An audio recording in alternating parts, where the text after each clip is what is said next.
Bonjour, Dr Ibrahim Aïdara, psychologue, cabinet de psychologie Psy2A situé à Niary-la-Sud, cité de Niger.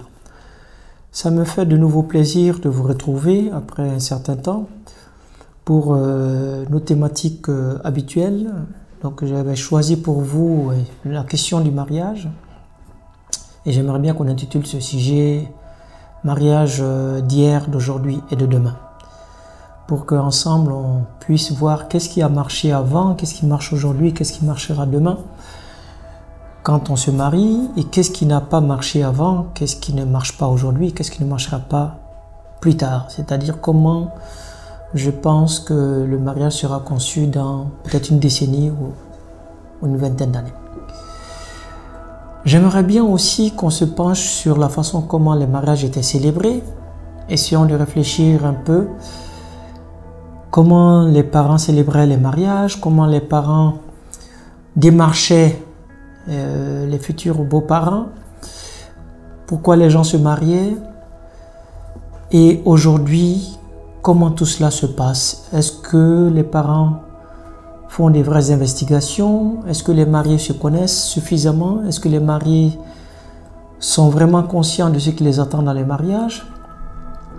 Et puis pourquoi toutes ces questions de divorce, ces divorces très fréquents que l'on constate un peu partout, pas seulement dans les grandes villes, mais un peu partout au Mali, et bien entendu en dehors du continent africain, notamment en Occident.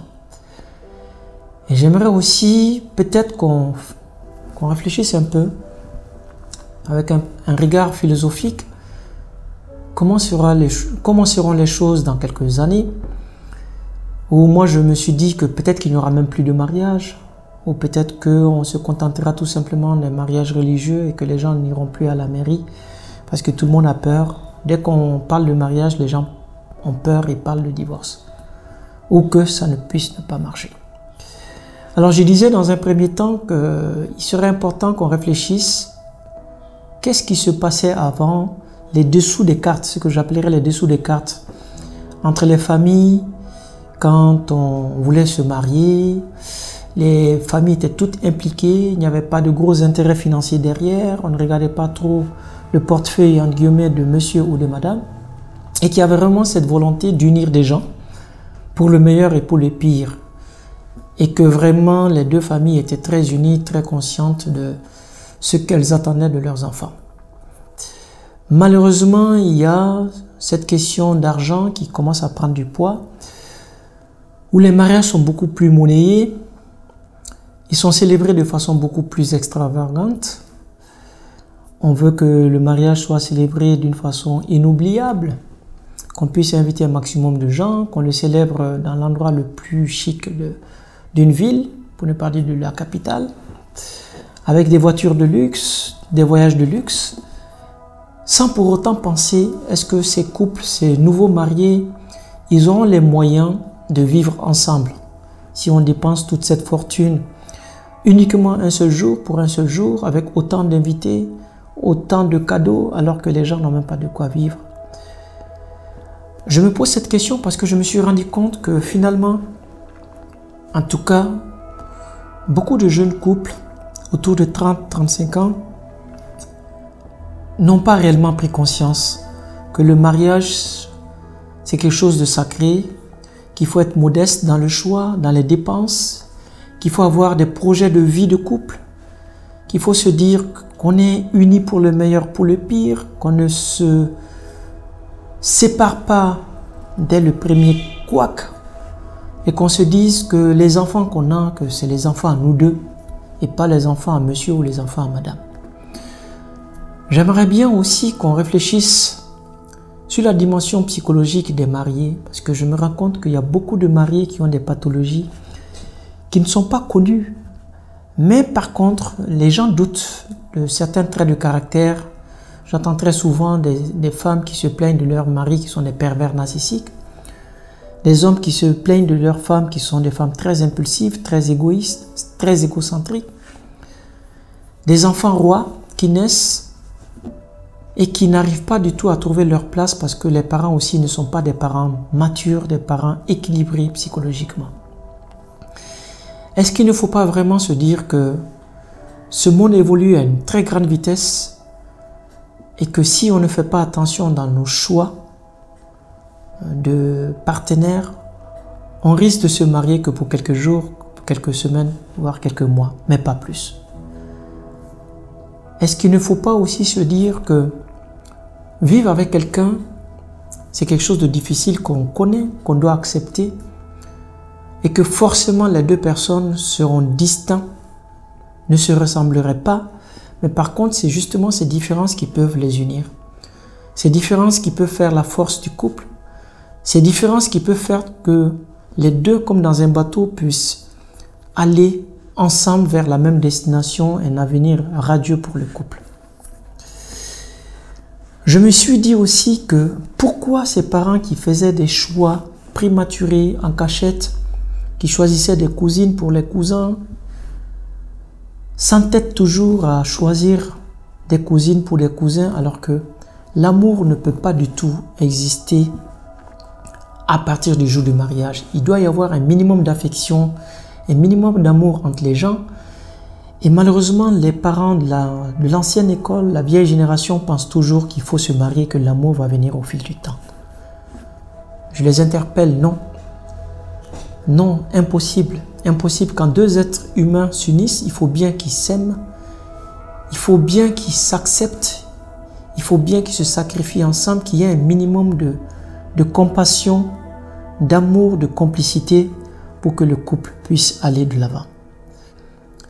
Pourquoi ces parents insistent toujours à une union entre des cousins et des cousines, soi-disant pour sauvegarder des liens familiaux, alors qu'on le sait très bien que ça risque de ne vraiment pas marcher.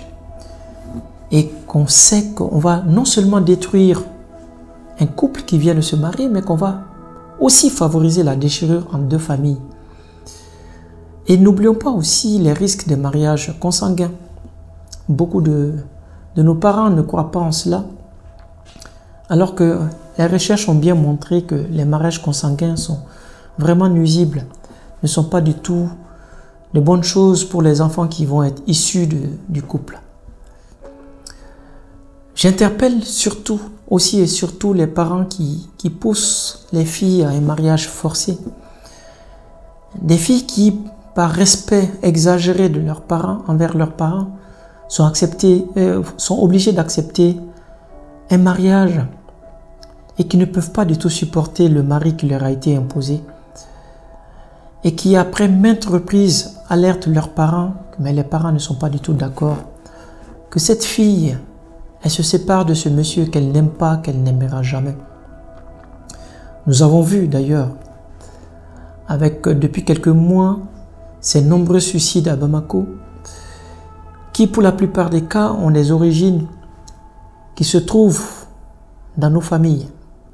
Des querelles familiales, des problèmes d'héritage, des problèmes de changement de régime matrimonial, des problèmes de jalousie exagérée, des problèmes financiers, des incompatibilités d'humeur qui poussent certaines femmes malheureusement à se suicider et voire même des hommes maintenant à commettre l'irréparable.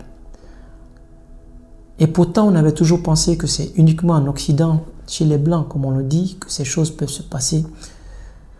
Mais il faut qu'on se dise une chose, les gens sont vraiment en souffrance dans les couples. Les gens ne se parlent pas, les gens ne mangent pas ensemble, les gens ne se fréquentent pas, les familles ne se supportent pas, les belles-sœurs ne se supportent plus, les beaux-frères non plus. N'en parlons même pas des belles-mères et des beaux-pères. Peut-être un petit sursis pour les beaux-pères, parce qu'on en parle moins dans les consultations. Est-ce qu'il n'est pas temps que ces belles-mères se séparent un peu de leur fils, qu'elles coupent le cordon ombilical, mais sur le plan psychologique, qu'elles laissent ces hommes assumer leurs responsabilités et vivre en couple, apprécier et aimer leur femme? Est-ce qu'il n'est pas temps que ces belles-sœurs qui sont tout le temps en train de jalouser d'autres belles-sœurs ou des beaux-frères ou la mariée ne se remettent pas en question pour essayer de dire qu'il y a quelque chose qui ne va pas chez moi pour que je sois si jalouse que ça? Est-ce que les hommes qui sont là, dans une vie de couple qui ne ressemble à rien, pas d'affection, pas de complicité, pas d'engagement mutuel, pas de respect des obligations du père, du chef de famille, du lien parental, du lien paternel qui est de plus en plus usé.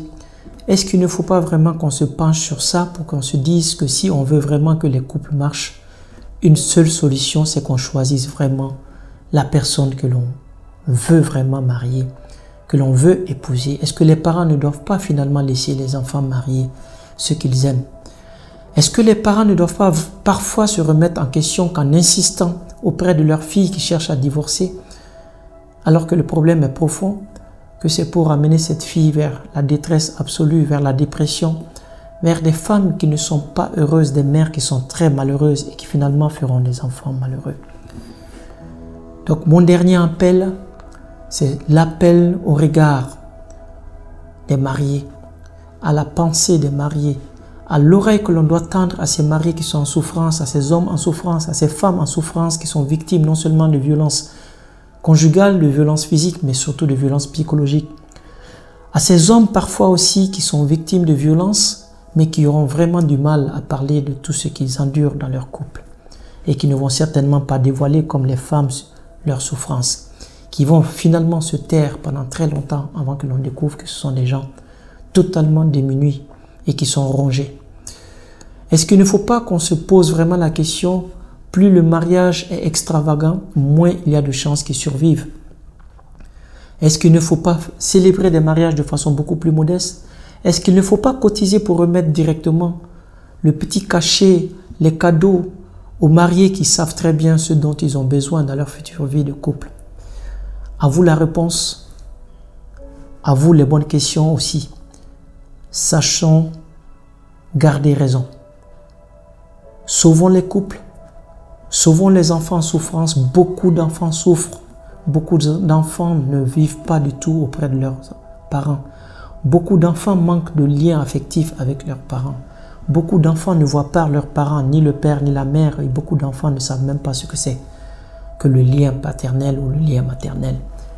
Parce qu'il y a de plus en plus de couples heureux, de plus en plus de couples aussi fortunés, mais les plus fortunés font plus de dégâts parce qu'ils ne remettent que de l'argent à leurs enfants, de grosses sommes, se disant qu'ils veulent satisfaire aux besoins financiers de leurs enfants pour qu'ils n'aillent pas voir dans la famille voisine. Mais ils oublient que passer un minimum de temps avec les enfants, ça les réconforte, ça les rassure et ça leur construit pour leur vie future en tant que père et en tant que mère. Voilà ce que je peux vous dire sur cette question. Réfléchissons sur le mariage d'hier, le mariage d'aujourd'hui et le mariage de demain. Et faisons beaucoup attention pour que demain, on ne puisse pas vivre dans une société où il n'y aura plus de mariage. Parce qu'à force de divorcer, tout le monde va se méfier. Et finalement, les gens vont vivre dans la clandestinité, où les fiançailles vont être des fiançailles éternelles, sans que les gens ne passent devant Monsieur le maire. Merci à vous. À très bientôt. Psy2A vous accueillera avec plaisir.